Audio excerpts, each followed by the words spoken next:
gorgeous individuals, it's Kav here, and today I'm going to be talking about The Cruel Prince by Holly Black. The Cruel Prince is a YA fantasy novel that is essentially about political intrigue set in a fairy realm. I recently finished this book and I absolutely loved it. I basically devoured it. I couldn't stop reading it. So I thought it would be a great idea for me to talk about it here on my channel, and someone actually requested that I make a book talk on this book, and I thought, you know what, let's do it. This video will have spoilers for the novel, so if you haven't read it yet, now would be a good opportunity to go do that because it is a lovely, wonderful, amazing book. So without further ado, let us get into all my thoughts on The Cruel Prince.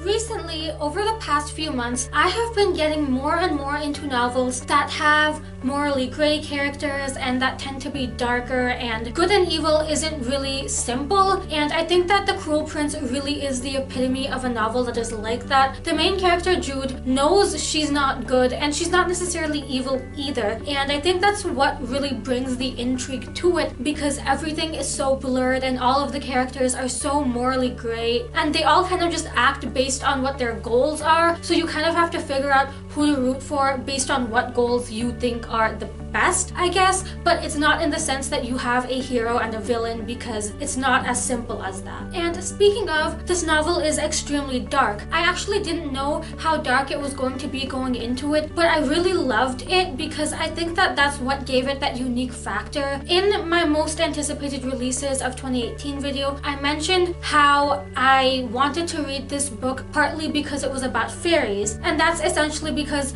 there is so much folklore surrounding fairies that there aren't really specific things about them. Like, I think you can go in any direction with them, and the direction Black took with this novel was to make it extremely, extremely dark, and I really enjoyed that because, like I said, the entire premise of it having morally gray characters and not having a distinction between good and evil is what I think really gave it something unique. And speaking of how dark it was, there was also a lot of violence in this novel that, again, I did not anticipate going into it. Jude is essentially bullied for a good portion of the novel, and then we find out that her bully Carden is essentially being abused himself. I just think that was showcased well, because it is often that when someone bullies, it's because they have endured something like that themselves, and of course that doesn't justify bullying, but it is a common theme in abuse that it's a cycle, and I think it was portrayed well because it didn't make out Carden to be the good guy when it showed him being abused. Like, it didn't make him into a hero. Jude still hated him. And now, as I'm touching on the relationships between the characters, I kind of want to go a little more in depth with that. As I stated at the beginning of this review, the thing that makes this novel what it is essentially the grayness of morality, and I think we also get to see that in the relationships, because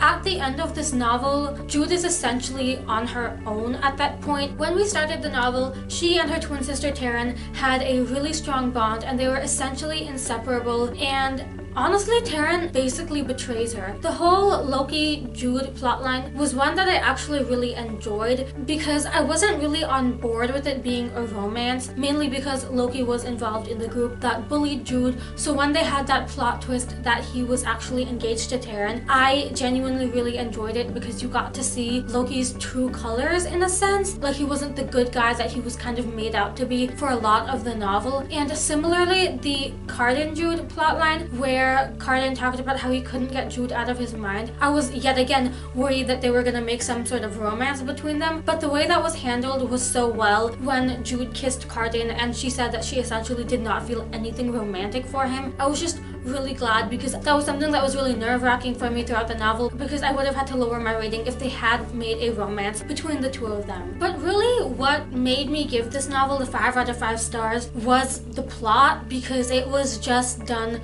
so incredibly well. There were so many plot twists thrown throughout this book that just worked. Part of those were how the Loki-Jude-Taryn plotline turned out and how the Carden-Jude plotline turned out, but there were so many other plot twists thrown in, and I really didn't anticipate most of them. I have been mentioning how this book has morally gray characters for essentially the entirety of this review, but I really thought that Dane was going to be a good guy. I thought that he was going to be some sort of good in this whole mess of a court, but then there were so many plot twists with him. I realized that he was not going to be good when he forced Jude to put a knife through her hand. And then we found out so much more about how cruel he was and how he essentially manipulated the High King into naming him as his successor. And similarly, I didn't see the Balekin plot twist coming, where he essentially killed the majority of his family to try to get the throne for himself, and how Jude's adoptive father, I guess, I don't really know what to call him, was on board with that and was helping him with that. And then the novel essentially just picked up, like from that till the ending, it was going super speed. Then we got to find out who Oak truly was, and there was this whole plot line of Jude's plan and how she was going to put the crown on Oak. But then at the very end, we had the plot twist where she put the crown on Cardan, and that essentially shocked everyone. And now I have no idea how to wait another year for the next book to come. But essentially, all of these plot twists are what really made me enjoy the novel and are the reason I kept reading, because it was so fast-paced. Like, there was never any moment where it slowed down. It kept going. I think all of these different things really contributed to the novel, because a lot of this first novel was kind of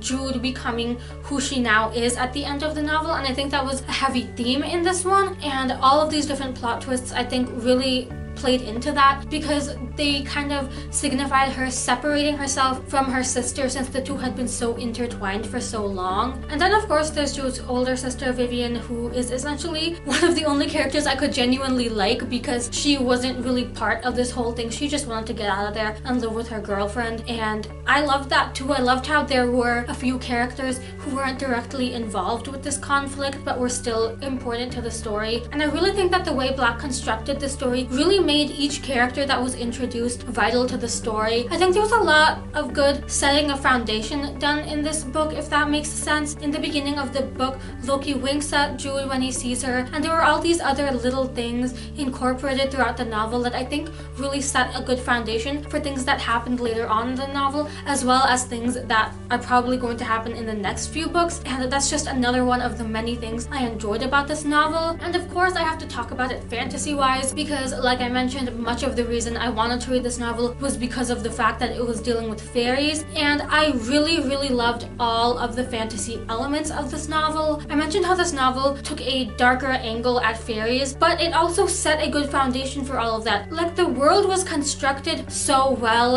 and the way the court was constructed actually made sense, not in the sense that I think it's something that could work, but in the sense that I could understand it. And I really never felt like there was any info dumping in this book, which I think tends to happen a lot with fantasy novels. There often seems to be tons of info dumping in the books, especially in the first books, to kind of set the world, but I didn't really see big things like that in this novel. I really felt like we learned about it as we were going through, and now at the end I can say that I think I genuinely understand all different aspects of the world that were explained throughout this novel. So I liked it both in the sense of how we learned it, but also in the sense of just how it was constructed. I enjoyed reading about it, and I think it's a really interesting world to read about. In summary, there was essentially nothing about this novel that I didn't love. When I picked it up, I genuinely didn't expect to enjoy it this much. I know I had heard so many good things about it, and it was on my most anticipated releases of 2018 list, but I just am not a big high fantasy person. But this novel really just blew me away, and I loved it for a variety of reasons, and now my only issue is how the hell am I supposed to wait an entire year for the next novel? That was all I had for this video. I hope you all enjoyed hearing my thoughts on The Cruel Prince, and if you did enjoy this video, please give it a like and subscribe, because that stuff makes me happy. And go ahead and comment down below what your thoughts on this novel were. As usual, all of my social media and my Goodreads will be in the description below if you'd like to check me out anywhere else. Thank you all so much for watching. I hope you are having a lovely day or night wherever you are. Please remember, you are beautiful and you deserve the world, and I will see you soon for a brand new video. Goodbye!